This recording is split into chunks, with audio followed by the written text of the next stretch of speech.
What's going on, people? Welcome back to another player ratings video. Me and Patrick are going to be discussing yesterday's individual performances. But before we do, Patrick, as we couldn't record the live match reaction, we're sorry with that because it wasn't really in our hands, in all honesty, to keep it short. Let me quickly get your thoughts on the game before we talk about individual performances. Frustrated was my initial reaction. As I usually watch a game over again just to kind of get a better feel for it, but I couldn't watch that game again. I was just frustrated. I don't think United are that good of a side. They changed manager for one game, and we were too passive. I thought we sat back, especially first 25 minutes. We're very passive. We didn't react to their press very well, which was disappointing. We played against better teams than them, Man City as an example, and handled their press better. And I just thought our front three was just non-existent. Our midfield wasn't great either. I mean, I shouldn't say that, actually. One player we'll get to wasn't good. I thought the other two were fine. And I thought eventually we were fine. So it's frustrating to not get something out of that game. You know, I mean, the last minute losses or draws bother me. But even that game yesterday, 75-minute goal, as good as the goal was, I just thought we deserved something out of that game. So I'm frustrated. And I hate Williams United because I have my brother United fan. He gets on my case. And I know a lot of United fans because they're all bandwagon fans for me. And it's just frustrating to me. But that was it. It was frustration. Not upset, but frustrated. Exactly. For me, quickly, my reaction to the game, to keep it short, first half, we were, as Patrick said, we were a bit too slow, especially playing out from the back. There was no problems defensively, I think, throughout the game. We'll be talking about individual performance in just a second. Second half, I feel like we upped the intensity a bit more. We had a bit more chances, but the result feels harsh. It does. It was a good goal. But then again, going forward, it just wasn't good enough. So you can play out both ways. Defense was very good, but going forward, certain players should have just done much better. Or maybe we should have done better as a team. And talking about players then, Patrick, let's jump straight into it. Quickly, our reactions over there. If you let us know what you thought about the game as well. Let's start with the goalkeeper, Vicente Guaita. You gave him a 5.5. I gave him a 6. The reason why I gave him a 6, I don't know why you gave him a 5.5. It might be the same reasons, just different numbers. He didn't really do much wrong. As we said, defensively, we were pretty much solid throughout the game where he didn't have that many saves to make. Like, it wasn't like, oh, he had like 20 shots or 10 shots to say. It was only 2 saves. 2 saves. He had 3 shots there and 1 went in. That's why it's a 5.5. Okay, but it was a very good goal. No, I'm not discounting that. My point is, and it's gonna sound really harsh. All right, it's gonna sound really harsh. This is very harsh. This is 5.5 is because for me, you have nothing to do. Make a big save. Make a big save. No. Easy as that. It's not as easy as that. I know it's not. I said it's gonna sound harsh. I'm not taking it. I'm not saying it's not. I'm being harsh. I'm gonna be totally honest. I'm not saying he's a. I'm just saying if you have nothing to do the entire match, because we're so good defensively, I'm asking you. I'm begging you, make a big save. I'm not saying every match. I'm just saying make a big save. Let's go back quickly. The last 4 matches, he made a great save against Burnley. Right, end of the match. Against Villa, did he make a big save? No. Against Leeds, did he make a big save? No. United, a big save? No. So I'm not saying any of the goals he could have saved. I'm just saying as a fan, can you make a big save for me so I can big you up? That's all I'm asking for. All right, that's what I'm saying. I'm not saying he played poor. I'm just saying I need to make big saves for me. He's not doing it. He's not making big saves. I need big saves. I need spectacular saves. And Ramsdale saves. Save next game, Vicente. Just give it, and then you get it. He's capable. He can do it. He hasn't done this. He hasn't done this year. He's not done this year. Yeah, he's been very average this year. You have to admit that. He's been very average this year. Yeah, he's average. I think it was, that's why I gave him a 6. But we need more than average. We need more. Right, it's not his fault, but we need more than average from other players. We need more than average from other players. No doubt, but that's what I'm telling you. It's not Vicente. It's not Vicente for yesterday's game. I'm not blaming him. I'm just saying. I'll say it again. Make a big save. Make a spectacular save so I can big you up and say, oh, as opposed to saying, oh, that's a great goal by Fred. That's a great goal by so-and-so. You know what I mean? Make a big, that's all I'm saying. But anyway. Fair enough. Let's talk about Nathaniel Klein now. At right back, Joe Ward was out due to suspension. We both gave him a 6.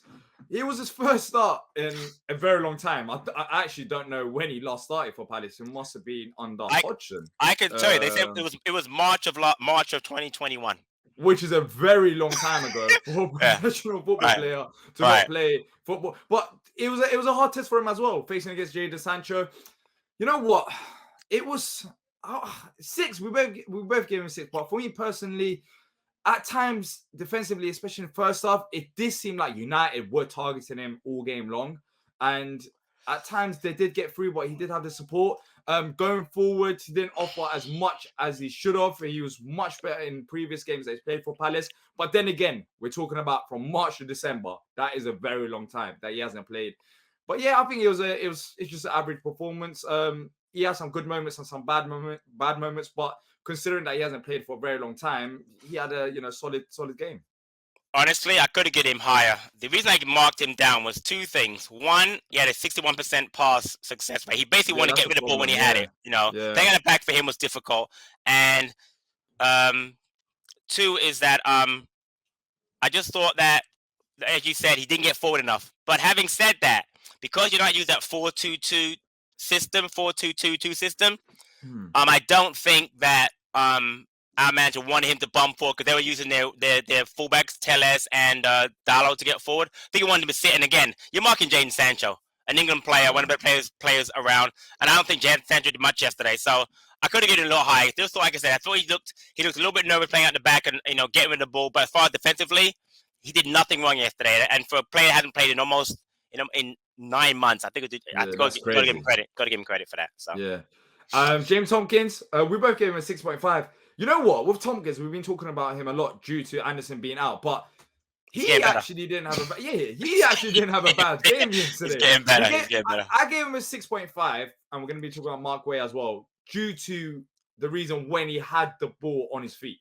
Like, it was not defensive efforts. Defensively, I thought he was very good yesterday, considering who we were facing. They got a new manager. The players are trying to impress the new manager as well. So all things considered, defensively, he was very good. But on the ball, you just see it. Like, Joachim Andersen yesterday, I've been thinking about this ever since full time. If we had Joachim Andersen yesterday and United were pressing us like that, I honestly think we would have created way more chances due to his diagonal balls. We were missing that yesterday, and Tomkins isn't that guy. But in terms of his efforts yesterday, there wasn't much wrong in his defensive side. It's just on the ball, which it just looked a bit too shaky. I think that's where he's suffering. We always compare him to Anderson, which is not fair. But as far as what you just said, you're absolutely right. He's come on. He's solid yesterday. I mean, going against Ronaldo and Rashford, and neither one of them scored a goal, which really surprised me. You can't say he played poorly. Again, playing back again like Client, he's just getting used to it. What is that? His 3rd start in a row, I guess, and maybe fourth time he played all season. I mean, credit to him, man. And again, the goal he had nothing to do with the goal being scored. So I mean, I could have given him high, but I just thought it was a solid performance all around. Like I said, it's not Anderson, and now we had him yesterday. You're right. We were getting balls pinged left and right to Klein and Mitchell going forward, but he's not that player. But again, I can't criticize him. He had a solid game yesterday, Tomkins. Yeah, he done the best he could with what we got. Exactly. That's why he's limited that. Yeah, exactly. Mark Guehi, I gave him a 6.5. You gave him a 6.5 as well. In terms of stats, he only he won 2 ground duels out of the 3. Aerial duels 1-0 out of 3. 78% passing accuracy, 49 touches, 3 long balls accurate out of 5.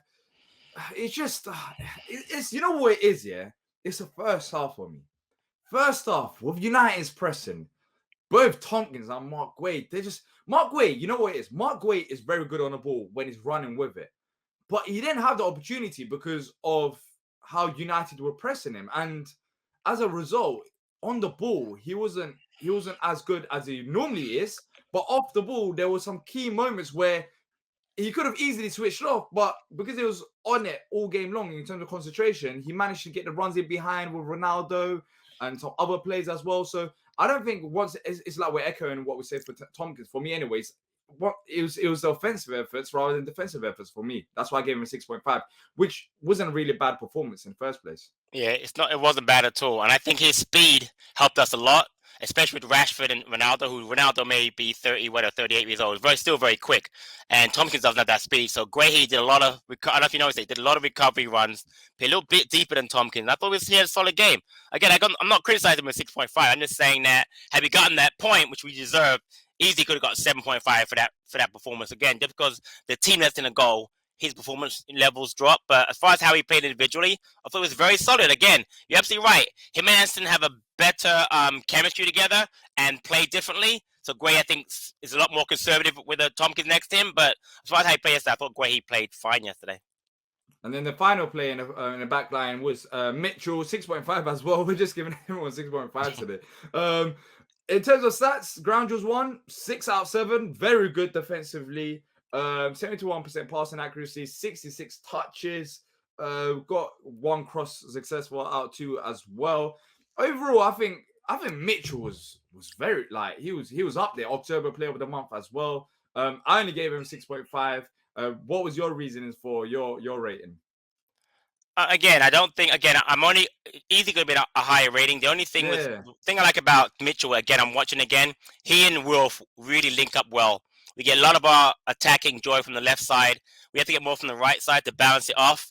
But no, I thought he played well. I mean, again, you're going up against players like, gosh, Fernandez and Sancho when he switched over at one point. You know, you've got Ronaldo and Rashford. I mean, I thought he played really well yesterday. Again, 6.5 is not a bad score to me. Just again, a lot of it's based on the fact we didn't get a point out of it. If we get a point out of it, everybody goes up at least a point as far as, you know, the ratings. But again, it's frustration that we didn't play better. But Mitchell, I thought, again, he's been solid all season. He's played every minute of every match so far. You can't criticize the kid. He's getting better and better every game. You can see it.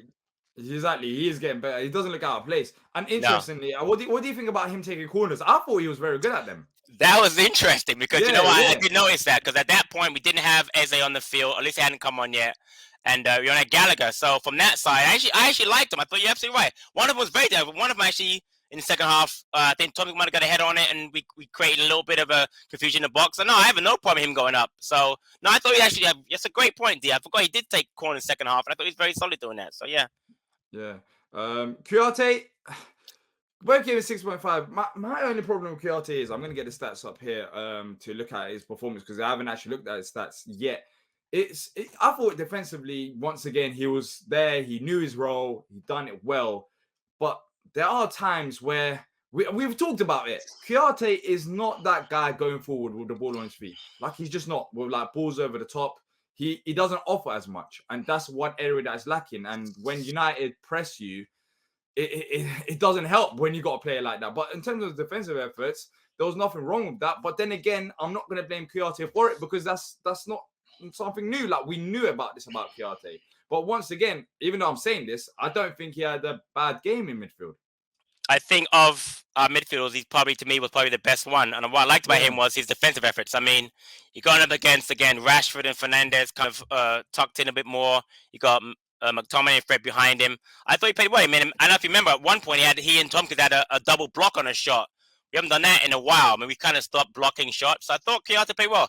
You're right. The only issue I have with him always is that, you know, going forward, he looks to play sideways and backward. But having said that, he actually played a couple of balls forward a couple of times, which I was surprised that created a couple of opportunities for our wide players. So, but again, of all the midfield yesterday, I thought he was probably the best of the three, for sure. Yeah. Oh, well, there's only 2 more midfielders left, and I guess we will talk about a particular one in just a second. But Conor Gallagher, you know what? I actually looked at the stats here, and it just didn't add up to me because it definitely felt like he made way more block shots than it was put out to be. In fact, his block shots were, according to SofaScore, was 0. I don't know, maybe interceptions, clearance. I don't know, tackles. I don't know what they count as or what they determine block shots. But Conor Gallagher, going back, he helped us a lot. I have to disagree with you. I think Gallagher was our best player in midfield yesterday. In terms of tracking back as well, I thought he done well going to the wide areas to support, going in the box at the right time to make the interception, to make the tackle as well. So Gallagher, he's very good going forward, Patrick, but we don't see him pushing. No, they're going very good going back, but we don't see him pushing forward as often since Mac has gone injured. Do you think that is the problem with Gallagher, and that's why we're not seeing him? I mean, he's still having solid performances, but we're not seeing the same Gallagher as we've seen in the previous, I don't know, 4 to 5 games. That's the reason why I gave Kouyate I gave him the same rating, but like I said, I'm expecting more of a Gallagher going forward, and I'm really I'm not gonna say upset. I'm worried that the fact that he's had to adjust his role I don't think he's playing the Maka role. I think he's trying to play because he still gets forward a lot more than Maka did.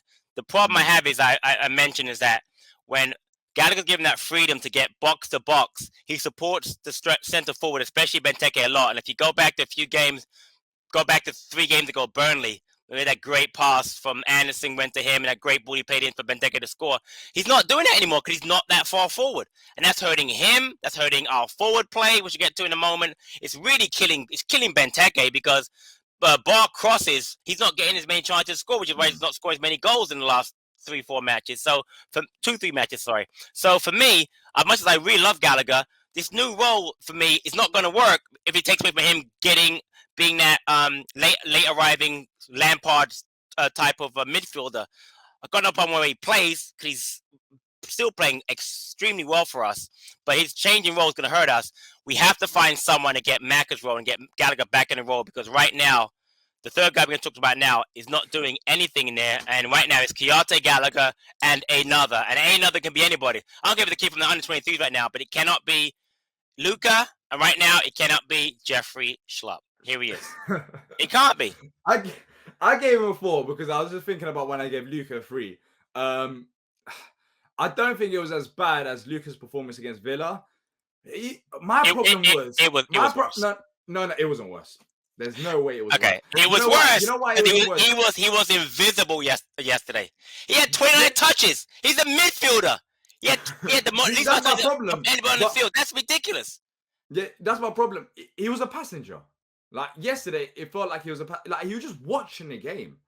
I watched it. I was there at the stadium. Right. Then after the game today, I actually watched it once again, the full 90, and he's there and about, but he's actually not doing nothing. Like, he's just there. I don't know how to describe it. Maybe we're being harsh towards him. Let us know in the comment section. We're not being harsh. We're not being harsh. I gave him a 4. You gave him a 4. You know what? Against Leeds, we didn't do a player ratings. I don't think he had that bad of a game. Like at times he picked up the ball in midfield and he ran with it. There was so much spaces in midfield. But yesterday's game, it's like, what have you done? Like, what are you doing? What are you going to do? What have you done? Because I don't know. So I think that's where I stand with it. Patrick, you got anything else to add, or should we just move on? No, we can't move on because, like I said, you're a midfield player, and I'm telling you, he was anonymous. When I was watching the game yesterday, all I could think about is Schlupp playing? He wasn't passing the ball. He wasn't breaking up play. He wasn't marking anybody. And Dee, you forgot on the goal. He's the player at fault. I just remembered. Exactly. He's the player at fault. So how can you say, you know what I'm saying? That's why he got a 4. Fred's his man. Fred's his man. He steps off of Fred. You can't do that. So exactly. So that's exactly why. And again, in the past, we scapegoat players, right? We scapegoated, Luca. We scapegoat Benteke. We scapegoat Ayu. Right now, I'm not scapegoat. I'm just saying I'm being plain that Schlupp played poorly. I'm just saying though. My point is that if it was somebody scapegoat, we'd be all over him. You forgot that one play because I guess you like Schlupp, which is fine, and I like him too. No, it's not about that. I genuinely I traveled there and I came home at 5 a.m. and I'm genuinely tired. Like I'm physically tired, mentally drained as well. It's been a long weekend, and talking about that play, that annoyed me because I was watching it back and he's marking no one. Thank you. All game, by the way, all game. No. But my problem with that goal is. Right. He's not looking over his shoulder as well. He's not aware of what's going on around him. He's watching. Right. And then afterwards, Fred just has all the time in the world to score that. Right. Just, if you're standing there for like 5 to 10 seconds, look over you. Like, who's around me? Find your man. Or find a man. Right, exactly. And if he'd done that, I think as good as a goal that was preventable. Exactly. But there's going to be that moments. But what makes it worse is that he didn't do much on the pitch. And then we have that incident as well where he has lack of awareness. That's why it brings it down to a 4 for me. If he had a good game and he had that one mistake, then I'll be like, oh, it's annoying. But he had a good game, but he didn't do nothing. And he actually cost us as well. See, and the thing is, when you pick out a player that played poorly, like for instance Luca, you always find 2 or 3 things. Yesterday, I remember Schlupp doing one thing all game. You know what that was? Not marking Fred. You know what I'm saying? Usually, if you know he did one thing all game, and it was something bad. You know what I mean? So now 4 is well deserved. And again, as far as I'm concerned, find someone else. either play Hughes or get really aggressive and play Eze. Do not play Schlupp in that midfield next game. Please don't do it. He just Yeah, he just doesn't do enough for me. exactly. I think Hughes and Eze is a good shout. It depends on what Vieira wants. For me, yeah, just play any of them. Just play any of them. Let's not even talk about it. Just play any of them ahead of Schlupp. Jordan Ayew, you gave him a 5, yeah? I gave him a 6, but even a 6 feels a bit harsh for me. I feel like it should have been like a 6.5, considering the plays that we gave 6.5 to. I'm not too sure why you gave him a 5. I will let you land first. Go ahead. I'll tell you what. I thought he actually had a very good game. He drew a lot of fouls. He was defensively he was very good. Defensively, he handles the press well and presses well.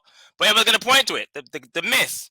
But what I will say about the miss is, I'm telling you right now, I've watched it 4 or 5 times. He's offside. He's offside. So if he scores, I wish he had scored. Everybody can shut the heck up, because when that VAR gets the review and they say, "Oh, it's offside," I'm telling you right now. You gave him a 5. You gave him a 5. Yeah, because he missed the chance. He's still gonna put it away. Surely, like a 5.5 or 6. That's why I gave him a 6. Okay, so I mean, so give him 6.5, and then afterwards, because of that chance, even though it might be an offside, it might not be. You think it was offside, but you never know with VAR. Someone might have kept them on. We don't know the angles. Maybe you've seen angles. I haven't seen it. He looked potentially offside, but there's always. Just hit that. Let it go in. Then afterwards we can deal with the offside. No. All right. So you know what? So a 6 then. Honestly, between you and me, 5 and a 6 isn't that much of a difference. It really isn't. But I'm only bringing down. I'm bringing down a whole point because of the miss. Because I know on Twitter and everywhere else, everyone's killing him for missing that chance. I'm not killing him for it, buddy. Just be clear. I'm not killing him for the miss. I'm just saying that had he scored that chance, and it counts, it's a different score. But that's the reason why I'm just going to beat, but no, I thought he actually, again, I think he played well, but you got to put that chance away. Even for Jordan Ayew, it's been a really poor, I think it's 1 in 42 now, he's at 42 matches, he hasn't scored a goal in. He's got to start putting weight. And if not, honestly, Vieira's got to sit him down, because not because I want him out. I'm not like, I don't want to see anybody, but no, because at this point, it's got to be weighing on him so hard mentally that it's not good for him or the team. But having said that, he played well yesterday, considering a player who hasn't scored a goal in 42 matches. He's still putting out the effort there. He's getting in the right spots. But that was a bad miss. But I don't know. I mean, look, that's it with Jordan Ayew. It's pretty much he won't be as good going forward, but defensively he put in a shift. He did. Well, he played well against Leeds, though. He played well against Leeds going forward, actually. Yeah, exactly. He done well. Yeah, exactly. He done well against Leeds going forward. So I would have started him this game. And I had no problem. He was fine. I agree. I had no problems as well. In terms of stats, like he had 18 ground duels and he won 9 of them. He had 6 aerial duels, Jordan Ayew, and he won 2 of them. He was. You know what? Our problem is people who complain about Jordan Ayew starting. Jordan Ayew will have to start these games until we get a new right back. It's as simple as that. Even with Wardy there, even with Nathaniel Klein there. Personally, I don't think they're on the same level as like a Mitchell, where they're good going forward and defensively. Like Wardy might be solid defensively, but it's a hit and miss. Like, let's be honest, he's had a good start to the season, but he's not Premier League modern fullback. Nathaniel Klein ain't that guy as well. And the reason why Ayew has to start is because look how many ground duels he went for. 18. Do you know how ridiculous that is? That is a lot. Outside midfielder, yeah. Exactly. That is a lot, but you need Ayew starting for that reason.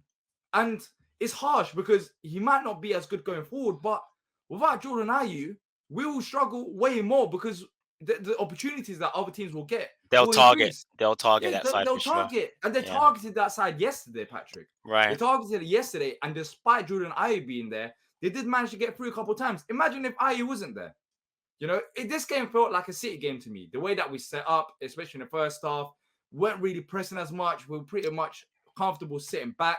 And in these type of games, if you're setting up like that, Jordan Ayew is needed down the right side. It's as simple as that. And saying that, in the second half, even going forward, apart from the chance miss, he didn't even have a bad game. Like he won lots of fouls as well.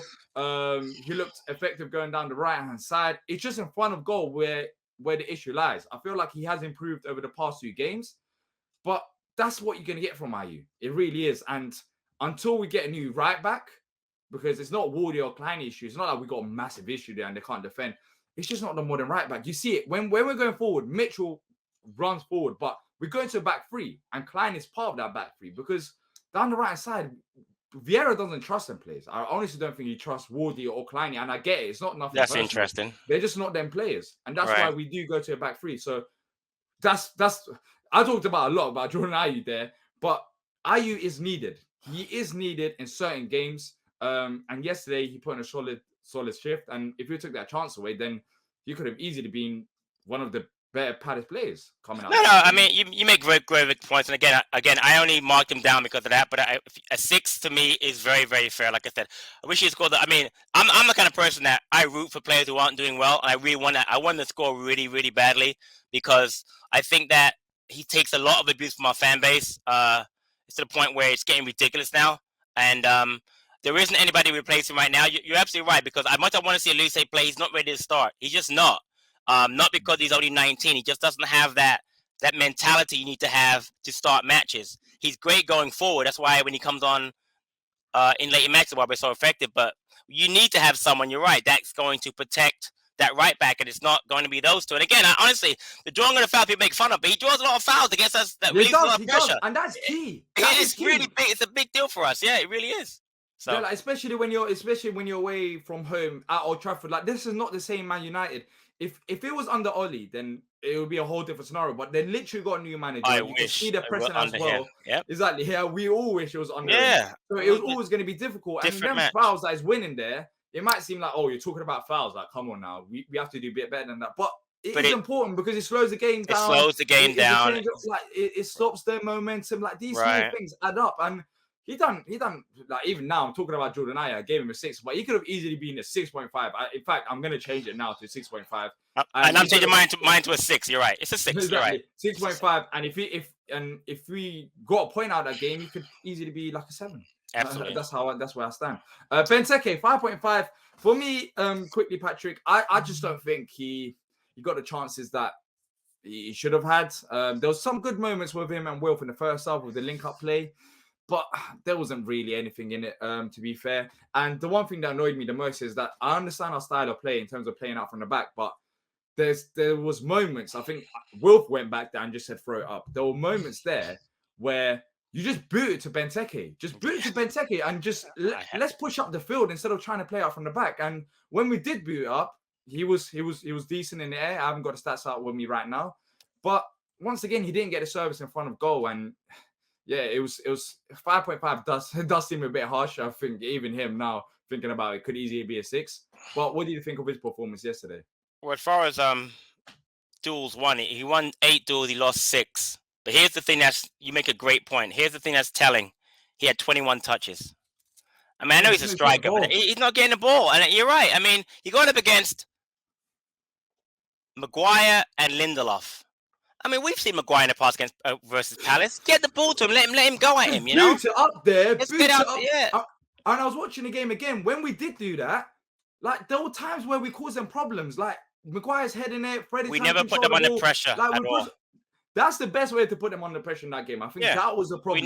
We never did it yesterday. Up there. If they win the header, that's fine. But it's about winning the second balls. Maguire wins the header.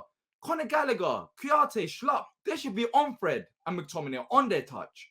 Like, Fred had a good game yesterday, but in terms of first touch, he's not the greatest in the world. Like, if you put the pressure onto them, then you could cause them a problem. But we were constantly trying to play out from the back, and it did hurt us because we didn't have the personnel. And also, not just the personnel, we had Kleiny there. We had a back line that hasn't played with each other. Hasn't played with her, right. Long. And it was not an easy task. But for Benteke, he wasn't involved as much for both of us. I think that's where we stand. For me, you gave Will for 5.5. I gave him a 5. There's something wrong, but I can't figure out what it is. It's been going on for like 3-4 games. I don't know whether it's the injuries. Actually, there is one thing that I did notice. He was getting targeted all game, and United did do a good job on him with Scott McTominay pushing out wide as well. There was at times 3 against 1. But there were also some moments where he gets the ball, runs past the opponent, and he just kicks the ball out. They did it late in the game yesterday, yeah. He just kicks the ball out. He did struggle against their back line and their midfielders. I get that part. But there were times where he caused himself problems without having to do. Like, it was some ridiculous things. And I don't know, it was just an average performance from me for Will. maybe I'm being too harsh. I love Wilf to bits. Like he should start every single game. I don't agree with people that say drop Wilf, but it's just like small things which makes no sense because you don't expect Wilf to do that. That really costs him going forward. Yeah, definitely not drop Wilf. He had the most dribbles in the match, which was 3. But I'm with you. Something's going on. I don't know what it is. You're absolutely right. Him getting double teamed with the fullback. I guess it was Dallows on the right back. Yeah, Dallows came right back, and McTominay definitely came over and helped with that stupid 4-2-2 system they're using. But yeah, he's not getting any joy. And again, I'm gonna bring it back to the fact that honestly, a lot of it's got to do with Gallagher not getting forward and helping out because now you're looking at Ayu's not giving us much going forward as much as he's helping us out defensively with the press. You got Benteke isolated, and you got Wilf. You need to have another player there. There has to be Gallagher. And because of the change in our system, because we've had to do it, we need another player there. So I guess I'm saying that Sunday, you got to start Eze because you need to have somebody else on that pitch that they're going to worry about. I don't want to go with Eze and Olise. That's way too offensive to versus Everton. But you got to play one of those two next weekend because you can't have Wolf isolate like that. And you're right. The last 2 matches, he just hasn't been on it. And then people got mad at me when I made the comment about you had to sub him out against Villa last Saturday. You had to. He didn't play well. He hasn't played well the last Leeds or yesterday. And you're right. There's something wrong with him or something wrong with the way we're playing. But I'm going to put, again, I told you before we started the thing, I'm more mad at the players than I am at the manager yesterday. We didn't show up yesterday. That's frustrating. Yeah, we just didn't show up. And we played better in the second half, but we waited 45 minutes to get into the game, and then it just wasn't good enough for me yesterday. And that's frustrating. And again, players like Wolf have got to step up. And I'm not saying that because I'm just saying that at some, he has to do better. Whether I don't know, but again, you're right. Something's going on, and I saw frustration from him yesterday with that. There was a couple when Edouard was on. The ball played forward. Edouard didn't flick on, and Wolf was on up in the air, like you got to win that ball kind of thing. So I don't know. We've got to turn this around offensively going forward because we're not doing enough in the back. We can't win games 1-0. It has to be 2-1, 3-2 games. So we've got to do something better going forward. Yeah, let's talk about the subs quickly. Edouard both gave him a 5.5. I think the sub was needed due to Benteke's touches. He didn't really have much opportunity. We just need to try something different there. What do you think about his sub appearance? There's not much to talk about, really. He played 24 minutes. And I know, T's a good example. People want him to play central, but I'm not seeing enough from him in our system to think that he should be playing central. I really don't see it. Has he played there enough, though? Has he played there enough? I mean, that's the thing. He plays out wide, so you have to also get used to it as well. He came on against Tottenham, played through the middle, got 2 goals. Right. It's about. I think he just has to have minutes through the middle for him to get opportunities to see whether he can do it. But he did yesterday. He did yesterday. Play through the middle. But only like 20 minutes. Like how long? It was 24 minutes, and in that 24 minutes, he had how many touches did he have? 10 touches. The third of the touches that he had that Schlupp had in the whole entire match. I mean, he was okay yesterday, but I'm not sold on him playing centrally until I see more from him. I don't know what it is. It's hard to explain. His hold-up play isn't on the level that Benteke's is. His ability to score is, but he's not getting a lot of chances. I'm not gonna say like if he had Benteke chances, would he have 8 goals this season? I don't know. You know what I mean? You're right. He did great against Spurs. The Arsenal goal was brilliant. I want to see him play. I'm disappointed he didn't play through the middle on Tuesday or Wednesday against Leeds. I don't know why he played out wide. I would have rather seen him central than I guess we all played more central. I didn't really watch the game because I was working, but I also didn't want to go back and watch a 94th minute penalty loss. But I know he played more. He played more wide, but I don't know. I need more from him, but I'm not blaming him. But I just thought yesterday he had 25 minutes and didn't really do much. But again, at that point, we were actually, were we still? Was it still 0-0? We still won. They just scored, I guess, right? He came on at 0-0. No. He did. Wait, did he come on at 0-0? When did Fred actually score the goal? I'm not too sure. I think he did come on at 0-0. I think he did. He made a sub before they scored a goal. Fred scored in the 77th minute. He came on. He came on earlier, yeah. Oh my God. He should have came on earlier. 67. So he came on earlier. His fault that they scored then. Give Edouard a free. So again, hopefully he'll play more central. But hopefully he'll play more central, get some goals. Because we need. Listen, the front three's got to do better. They got. The last 3 matches we scored 1 goal, so it's not good enough, and that was from a defender. And then finally, Eze, we gave him a 5, and Olise, we gave him a 5 as well each. They came off 10 minutes, didn't really do much, to be fair. There's not much to talk about there. I think personally, as you said, there needs to be a change in midfield, and whether Eze slots in there ahead of the likes of Schlupp, I'm not too sure if it's Will Hughes, but I think what we are trying to do is just gradually bring him back in, which makes sense due to how long he's been out for. And Olise, yeah, it was an average, sub appearance. There's nothing particular to talk about them two. But look, it was a long chat about individual performances. Another defeat for Palace. It's unfortunate because if we were better going forward, then maybe we could have got a point. But it was a good goal that we could have prevented. It's annoying. But that's it from us today. Hopefully you guys have enjoyed it. If you have, make sure to leave a like and subscribe so you don't miss out on future content. Thank you to Patrick for joining me. Thank you to everyone who's been watching this as well. And until next time, up the Palace.